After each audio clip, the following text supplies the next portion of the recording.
আমরা এই বিষয়টা আসলে কি অত্যন্ত গুরুত্বপূর্ণ এই বিষয়ে দেখুন, এই 15th অ্যামেন্ডমেন্টের ব্যাপারে আমাদের বাংলাদেশ জাতীয়তাবাদী দল বিএনপির পক্ষ থেকে একটা পলিটিক্যাল কমিটমেন্ট ছিল যে আমরা পঞ্চদশ সংশোধনী বাতিল চাই। সেই পলিটিক্যাল কমিটমেন্টের জায়গা থেকে বিএনপির প্রতিনিধিত্ব করেছেন সেক্রেটারি জেনারেল মির্জা ফখরুল ইসলাম আলমগীর সাহেব। ওনার ওকালতনামার মাধ্যমে এই মামলায় আমরা ইন্টারভিনার হই। আমরা যে কথাটা রাজনৈতিকভাবে এতদিন বলে আসছিলাম, 15th অ্যামেন্ডমেন্টের মাধ্যমে বাংলাদেশের সংবিধানকে আওয়ামী লীগের গঠনতন্ত্রে পরিণত করেছে। আজকে মহামান্য আদালতের রায়ের মাধ্যমে তাই প্রমাণিত হয়েছিল। 15th অ্যামেন্ডমেন্ট করা হয়েছিল আওয়ামী লীগকে চিরস্থায়ী বন্দোবস্ত এবং শেখ হাসিনাকে চিরস্থায়ীভাবে প্রধানমন্ত্রী করার জন্য। যে কারণে মহামান্য আদালত বলেছেন অবজারভেশনে যে 15th অ্যামেন্ডমেন্টে will of the people reflected হয়নি। বেসিক কনস্টিটিউশনে বেসিক স্ট্রাকচার যেটা আছে, জনগণ সকল ক্ষমতার উৎস, সেই জনগণের সকল ক্ষমতার উৎসটা এবং রিফ্লেকশনটা 15th অ্যামেন্ডমেন্টে ছিল না।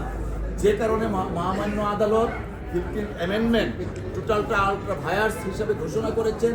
পাশাপাশি 7 ক একটা অনুচ্ছেদ দিয়েছিলেন, সেটা অ্যাবলিশ করেছেন এবং পূর্ণাঙ্গ জাজমেন্ট আসলে আমরা আরও কিছু দেখতে পাবো। মোট কথা হচ্ছে বাংলাদেশ এখন আগের জায়গায় চলে গেছেন, অর্থাৎ 96-এর আগ পর্যন্ত সাবেক প্রধানমন্ত্রী দেশনেত্রী বেগম খালেদা জিয়া পার্লামেন্টের মাধ্যমে যে কনস্টিটিউশন রেখে গিয়েছিলেন, সেই কনস্টিটিউশনে এখন বাংলাদেশ ফেরত গিয়েছে।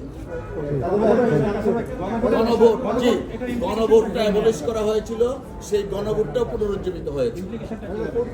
ইমপ্লিকেশনটা হচ্ছে গণভোট কেন গণভোট থাকে, যে কোনো একটা কোয়েশ্চেন থাকলে মানুষ তখন গণভোটে যেতে পারে, যেটা আমাদের কনস্টিটিউশনে ছিল। শেখ হাসিনা ওয়াজেদ ইচ্ছাকৃতভাবে তার ক্ষমতাকে দীর্ঘায়িত করার জন্য গণভোটের ওয়েল অ্যাকসেপ্টেড বিধানটাকে তিনি অবলম্বন করেছিলেন। আজকে তা পুনরুজ্জীবিত হয়েছে। আমি যেটা বলেছি, আসলে আদালত মূলত আমরা পিটিশনাররা পুরা পঞ্চদশ সংশোধনীটা বাতিল চেয়েছিল।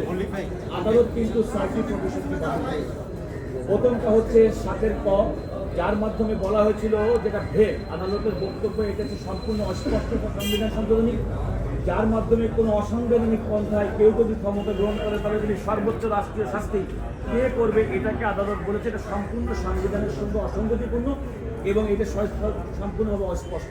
সে কারণে সংবিধানের 7 ক অনুচ্ছেদ বাতিল করেছেন। সংবিধানের 7 ক অনুচ্ছেদের মাধ্যমে বলা হয়েছিল যে কতগুলো সংবিধানের অনুচ্ছেদ যেগুলো পরবর্তী কোনো সংশোধন বাতিল করতে পারবে না।